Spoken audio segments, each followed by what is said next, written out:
All right, so here's something that a lot of people have been waiting for. A GBB M249 here from VFC. And you can see they have a setup of all the parts here. This is actually a really interesting and unique setup that we got going on here. Like, a lot of people are kind of skeptical about how you can do LMGs with gas, but they have certainly found a way. And basically the way they found how to do it is by having large external gas and CO2 canisters. So let's kind of take a quick look at it here. So you have this set up here, and you see here the gas is in the ammo location here, or the ammo box holds the gas, or you have a Stanag style gas magazine. But this isn't, as you can see, this isn't a normal sort of GBB magazine, which also has BBs. This is just for gas. And the BB magazine is actually this magazine right here, which goes inside the top cover like this with the Phillips out. It's maybe a little bit dark here, but you can see here, fits in here inside the top cover and goes on like that. And let's see, just pop it off like this. It's very interesting, and there's a lot of confusion out this. Already people are making videos of this, and there's questions and stuff.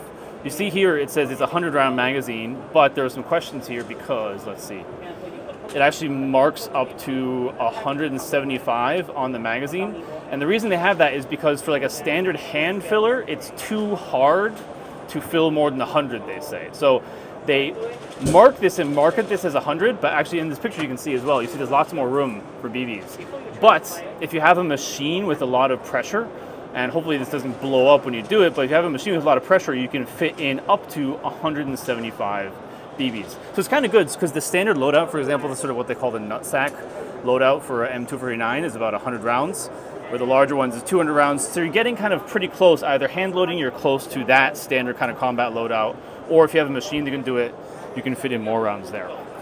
So effectively what you have is this guy here, and then you have your BBs there, and then your gas is either coming from a box on the side. This is kind of a vehicle-mounted setup they have here, I guess, and either mounted below with a gas canister, which comes in either gas or CO2 here, in a couple different varieties. The smaller one fits in the 100-round sack there.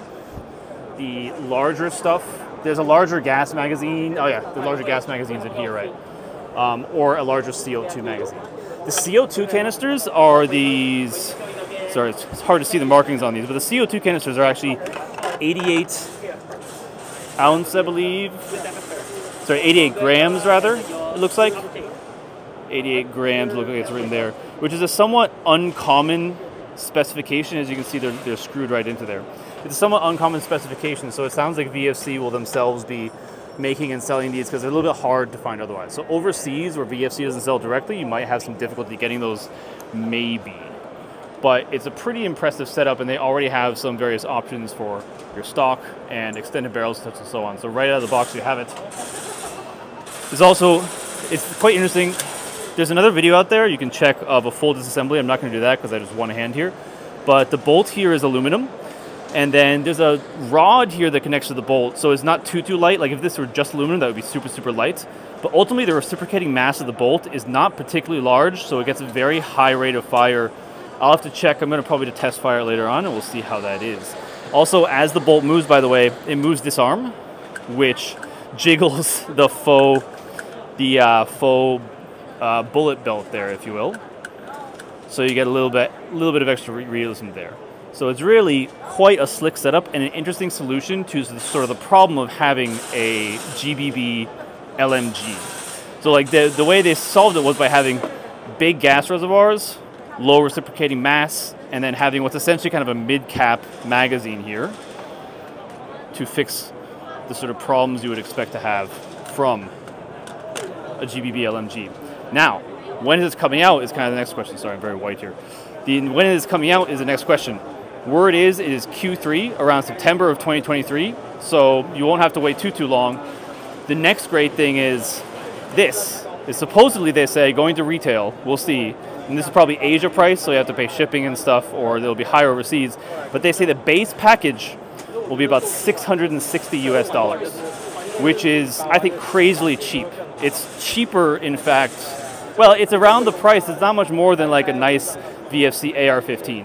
But The caveat to that is that that just comes with this and then the Stanag style gas mag, and then one magazine here. So if you want the bigger gas reservoirs and such, you are going to have to pay for those separately, and I don't have prices for those yet, so we'll see how those go.